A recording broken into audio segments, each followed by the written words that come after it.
The channel English బడి official. ఈరోజు Hindu news పేపర్లోని news headlines ద్వారా కొత్త పదాలకు మీనింగ్స్ తెలుసుకుంటూ ఇంగ్లీష్ తెలుసుకుందాం. Draft curriculum. డ్రాఫ్ట్ అంటే రచించబడిన, కరికులం అంటే పాఠ్యప్రణాళిక, రచించిన పాఠ్యప్రణాళిక. UGC focuses. యూజీసీ అంటే యూనివర్సిటీ గ్రాంట్స్ కమిషన్. ఫోకస్ అంటే దృష్టి పెట్టుట, దృష్టి సారించుట. యూజీసీ దృష్టి పెట్టింది on Indian knowledge systems. On అంటే పైన, ఇండియన్ నాలెడ్జ్ సిస్టమ్స్ భారతీయ జ్ఞాన వ్యవస్థలు, భారతీయ జ్ఞాన వ్యవస్థల మీద యూజీసీ దృష్టి పెట్టింది. Great Nicobar project. Great Nicobar Andaman Nicobar దీవులలో ఉన్నటువంటి ఒక దీవిది. అక్కడ చేపట్టేటటువంటి అభివృద్ధి కార్యక్రమాలు. Forest rights of tribals. Forest rights అంటే అటవీ హక్కులు, అడవులపై ఉండేటటువంటి హక్కులు. ట్రైబల్స్ అంటే గిరిజనులు, గిరిజనులకు అడవులపై ఉండేటటువంటి హక్కులు అన్నమాట. నాట్ సెటిల్డ్, సెటిల్ కాలేదు. గిరిజనులకు అడవులపై ఉండేటటువంటి హక్కులు అనేటివి సెటిల్ చేయబడలేదు. Strategic dialogue. స్ట్రాటజిక్ అంటే వ్యూహాత్మకమైన, అంటే ముందుగానే ఆలోచించి ఒక పథకం వేయటం, ఒక పథకం ప్రకారం మాట, అంటే వ్యూహాత్మకమైనటువంటి మాట. Strategic dialogue. చైనాస్ వ్యాంగ్ యీ మీట్స్. మీట్స్ అంటే కలిశాడు. ఇక్కడ వర్బ్ 1 ఉంటే హెడ్లైన్ న్యూస్ హెడ్లైన్స్ కాబట్టి మనం వర్బ్ 2లోనే అర్థం చేసుకోవాలి. చైనాస్ వ్యాంగ్ యీ మీట్స్ కలిశాడు లేదా భేటీ అయ్యాడు. Pakistan army chief. Pakistan army చీఫ్ని చైనాస్ వ్యాంగ్ యీ కలిశాడు లేదా పాకిస్తాన్ ఆర్మీ చీఫ్తో చైనాస్ వ్యాంగ్ యీ భేటీ అయ్యాడు. ఆన్ ద మార్జిన్స్, అంచులపై, చివర్లో అని చెప్పొచ్చు. బిల్డింగ్ ఏ హోమ్, ఇల్లు నిర్మాణం చేపట్టుట. బిల్డింగ్ ఏ హోమ్, ఇంటి నిర్మాణం. యామిడ్ హోస్టాలిటీ. యామిడ్ అంటే నడుమ లేదా మధ్యన.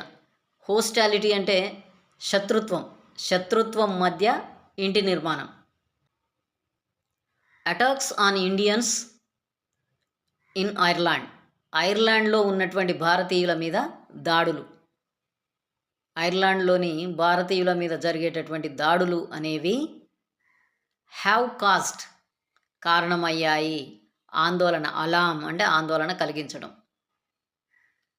ఐర్లాండ్ హ్యావ్ కాస్ట్ అలాం, ఆందోళన కలిగించాయి. ఉమెన్స్ వరల్డ్ కప్, స్త్రీల యొక్క ప్రపంచ కప్పు. నేవీ ముంబై రీప్లేసెస్, అంటే నేవీ ముంబైకి బదులుగా. Navy Mumbai replaces Bengaluru. Navy ముంబైకి బదులుగా బెంగళూరుని తీసుకోవడం జరిగింది యాజ్ ఏ వెన్యూ. వెన్యూ అంటే ప్రాంతం. నేవీ ముంబైకి బదులుగా బెంగళూరుని ప్రాంతంగా తీసుకున్నారు. Help EC bring back deleted voters. Help EC. EC అంటే ఎలక్షన్ కమిషన్. ఎలక్షన్ కమిషన్కు హెల్ప్ చేయండి, సహాయం చేయండి. బ్రింగ్ బ్యాక్, తిరిగి తీసుకురావడానికి. డిలీటెడ్ ఓటర్స్, తొలగించినటువంటి ఓటర్స్ని తిరిగి తీసుకురావడానికి ఎలక్షన్ కమిషన్కు సహాయపడండి. సుప్రీంకోర్టు టు పార్టీస్, అంటే సుప్రీంకోర్టు పార్టీస్కి చెప్పింది అని అర్థం. తొలగించబడినటువంటి ఓటర్స్ని వెనక్కి తీసుకురావడానికి ఈసీకి సహాయం చేయండి అని చెప్పింది. Court says voters can file objections online. ఆన్లైన్లో ఓటర్లు వాళ్ళ యొక్క అభ్యంతరాలను, ఆబ్జెక్షన్స్ని ఫైల్ చేయొచ్చు, దాఖలు చేయొచ్చు అని కోర్టు చెప్పింది. కోర్టు సేస్, కోర్టు చెప్పింది. They can use Aadhaar. వాళ్ళు ఆధార్ కార్డ్ని యూజ్ చేయొచ్చు ఆబ్జెక్షన్స్ ఆన్లైన్లో ఫైల్ చేయడానికి.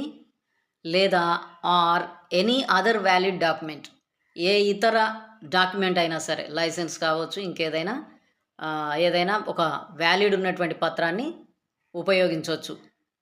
Bench directs. బెంచ్ సూచించింది ఎవరికి? Parties and their booth level agents. Booth level ఏజెంట్స్కి, పార్టీస్కి బెంచ్ సూచించింది, అంటే చెప్పింది. ఏమని చెప్పిందంటే టు అసిస్ట్, సహాయపడండి. ఎక్స్క్లూడెడ్ అంటే తొలగించిన, excluded voters in the process. ఆ ప్రాసెస్లో తొలగించబడినటువంటి ఓటర్లు ఎవరైతే ఉన్నారో వాళ్ళకి అసిస్ట్ చేయడానికి, సహాయపడడానికి సహాయం చేయండి అని పార్టీస్కి, బూత్ లెవెల్ ఏజెంట్స్కి కోర్టు చెప్పింది. It says party workers are best placed. Party workers అనేవాళ్ళు మంచి స్థానంలో ఉన్నారు అని కోర్టు చెప్పింది. మంచి స్థానంలో ఉన్నారు. టు హెల్ప్, సహాయం చేయడానికి. ఎవరికి? పీపుల్. టు హెల్ప్ పీపుల్, ప్రజలకు సహాయం చేయడానికి పార్టీ కార్యకర్తలు మంచి స్థానంలో ఉన్నారు. Questions. The distance between parties and voters. పార్టీస్కి ఓటర్స్కి మధ్యన క్వశ్చన్సే ఉన్నాయి. యుఎన్ డిక్లేర్స్, యుఎన్ ప్రకటించింది. డిక్లేర్స్ అంటే ప్రకటించింది. యుఎన్ అంటే యునైటెడ్ నేషన్స్, ఐక్యరాజ్య సమితి ప్రకటించింది. ఏంటి? ఫ్యామిన్. ఫ్యామిన్ అంటే కరువు. In war hit Gaza. War hit Gaza అంటే యుద్ధం వలన నష్టపోయినటువంటి గాజాలో ఫ్యామిన్, కరువుని ఐక్యరాజ్య సమితి ప్రకటించింది. ఫార్మర్ శ్రీలంకన్ ప్రెసిడెంట్, శ్రీలంక మాజీ అధ్యక్షుడైనటువంటి రానిల్ హెల్డ్ ఫర్, పట్టుబడ్డాడు లేదా అరెస్ట్ అయ్యాడు. Held for misusing funds. Funds అంటే నిధులు. నిధుల్ని మిస్యూజ్ చేసినందుకు, అంటే నిధులను దుర్వినియోగం చేసినందుకు శ్రీలంక మాజీ అధ్యక్షుడైనటువంటి రనిల్ అరెస్ట్ అయ్యాడు. Court modifies, court సవరించింది. మాడిఫైస్ అంటే సవరించింది.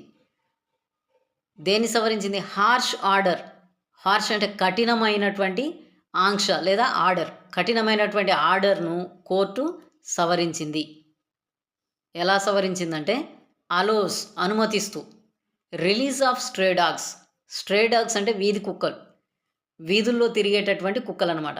వీధి కుక్కల్ని రిలీజ్ చేయాలని అనుమతిస్తూ కఠినమైనటువంటి ఆర్డర్ని మాడిఫై చేసింది.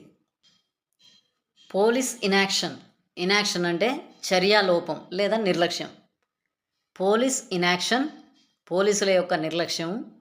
రీజన్ ఫర్, కారణమైంది. RCB, royal challengers Bengaluru stampede, తొక్కిసలాటకు పోలీస్ ఇనాక్షనే కారణమైంది అని సీఎం చెప్పారు. రైజింగ్ సివిలియన్, పెరుగుతూ ఉన్నటువంటి పౌర. Rising civilian traffic strains, IAF airfields. Indian air force ఎయిర్ఫీల్డ్స్కి పెరుగుతూ ఉన్నటువంటి పౌర రవాణా కారణమైంది లేదా ఒత్తిడి అయింది.